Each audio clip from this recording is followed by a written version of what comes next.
So with the Rolex Submariner and the prices of Rolexes in general going up very, very high because of the amount of demand that are out there for those watches, I think that the heritage models from Omega are some of the best bargains that you can buy, specifically the Seamaster 300 Heritage Edition. So there's a few different editions out there, and I think they are pretty incredible watches.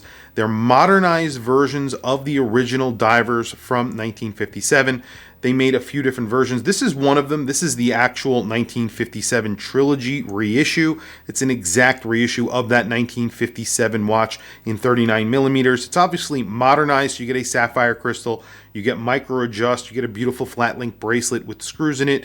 You get a coaxial movement inside. However, they do make other versions in 41 millimeters. 41 millimeters, obviously way more in line with the Rolex Submariner. The Rolex Submariner in 41 millimeters. I don't think that's a mistake. I think Omega are trying to sort of take some of the Rolex's lunch.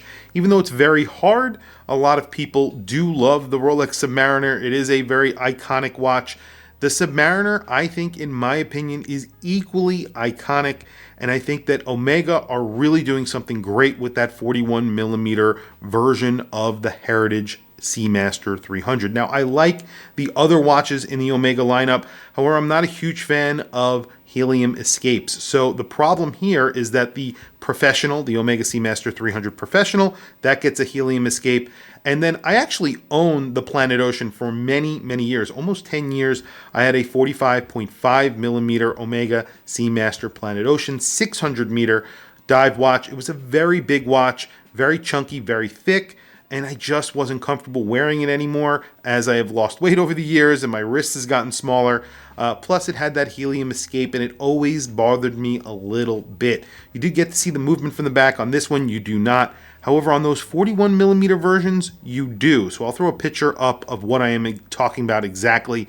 However, the 41 millimeter versions of this watch, essentially this watch, it gets the exact same movement. It has a very similar look. The only difference between this version, which is a limited edition version of that watch, of that original 1957 sort of reissue. This gets a bicolored bezel, so you're getting stainless steel. There's a ring of stainless steel, which is part of the bezel. And then the inlay, the actual inlaid bezel insert, is aluminum, and that is very, very thin. The newer versions actually get aluminum in their bezel as well, so it's a very similar insert to this one. However, you don't get as much stainless steel. This one has a bi-directional bezel, so it is really very, very faithful to that original. You also get a boxed domed sapphire crystal on here. This has an etching in it in the middle. That is the Omega logo, that vintage Omega logo. You also get the vintage Omega logo on the dial. They actually moved closer to this style for the new 41 millimeter Heritage versions as well. So I don't think you're getting that etching in the actual sapphire, but the dials are very, very similar. You get a little bit of a different handset, so it's a little bit different from what you're seeing here. This is a 39 millimeter version. The new ones that are 41 millimeters do wear like a 41 millimeter. This one wears like a 39 millimeter. You do get a very similar bracelet. However, on this version, you're getting a polishing on the edges of the bracelet rather than down the center. So it's basically the opposite on the 41 millimeter versions. You do get the screwed links and you get a very similar buckle with the micro adjust that's on the fly. It's a little button here. You just push and pull and you get that vintage Omega logo on here. They've actually upgraded to this buckle as well, which is really cool. You do get a solid case back on this. So it's 39 millimeters. It's not an incredibly thick watch. You get that coaxial automatic movement inside. It's 14 millimeters thick. It's not thin, but it is a 300 meter water resistant watch, not 200 meters. And it is including that domed box sapphire crystal, which is pretty significant. They actually did a really good job on this sapphire crystal. It looks beautiful. And then the lug to lug on this is excellent because you do get female end links on here. So it's 48 millimeters, whether it's on, or 49 millimeters, whether it's on the bracelet or on a strap. This actually comes with, I believe, 2 extra straps. Whereas the 41 millimeter just comes on the bracelet. You can also get it on a strap. And I honestly believe, in my opinion, and this is really just my opinion, but I think it's one of the best alternatives to the Rolex Submariner, and that is because of its heritage, the looks of the watch. It actually came out in 1957.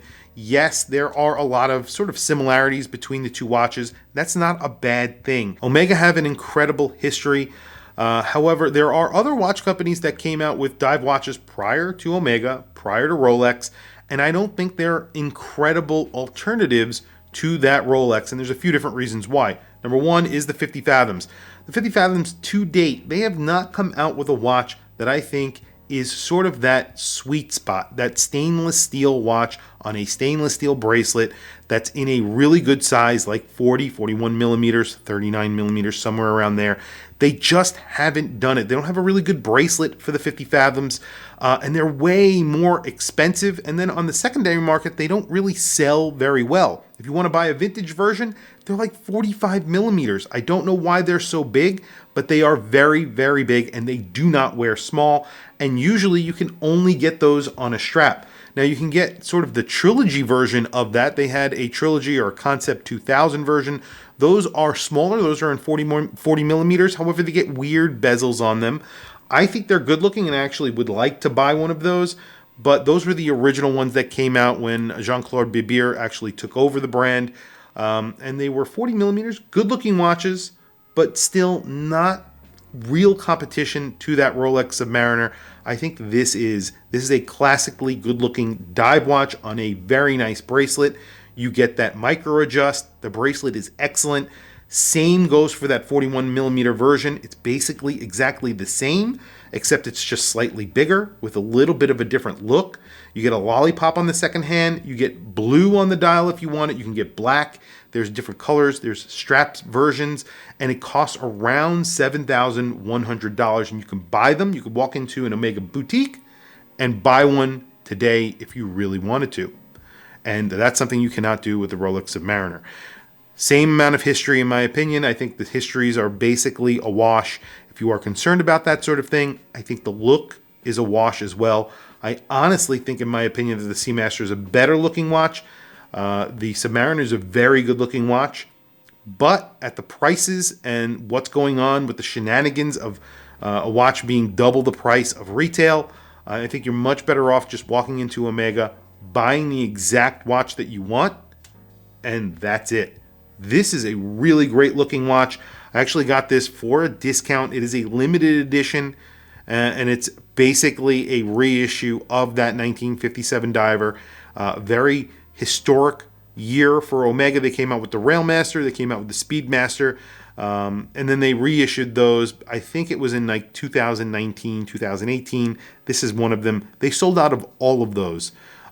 Pretty awesome watches, beautiful watches, and these sort of inspired the new batch of Omega Seamaster Heritage Editions, the Omega Seamaster 300 Heritage Editions, which I think is pretty cool. Now, there is one other thing to note. A lot of people like to compare the Omega Seamaster Professional 300 to the Submariner, and I don't really think there is a fair comparison there.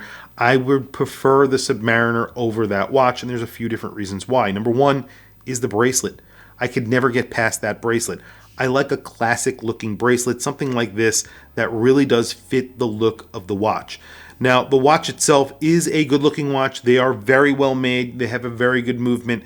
However, I'm not a fan of that helium escape. We come back to that. It's sort of a wart on the side of the watch. It's not needed, and I think that Omega should do away with it. It's not even needed on the 600 meter Planet Ocean. I think they should just do away with it completely. There's really no reason why they have that anymore. However, a lot of people do like that, and I get it. So maybe offer versions with it and offer versions without it. It would be very easy to cover that up. I think it would be a lot more popular if they put it on a little bit more modern bracelet, something that doesn't look like it's from the 80s or 90s, and I think that's the problem with the professional lineup, and then give an option to not have the helium escape valve. And I think that would be a competitor, again, against that Rolex Submariner. But right now, I think the 41 millimeter Heritage version is the best alternative to the Rolex Submariner, hands down. Equally as good looking, well made, just as well made as that Rolex. Beautiful watches. Really some great technology, just excellent watches all around. Tell me what you guys think in the comments below. Like I mentioned, I think that the Rolex Submariner sort of overshadows the Omega lineup of watches, specifically their dive watches, and unfortunately, that shouldn't be the case, number one. Number two, I think that the heritage models within the Omega lineup are sort of overshadowed by the more affordable professional lineup of watches, and I think that's sort of a shame as well. I think these watches are underrated. They actually sell at a discount, and that is pretty crazy when a lot of people are paying way overpriced for Rolexes.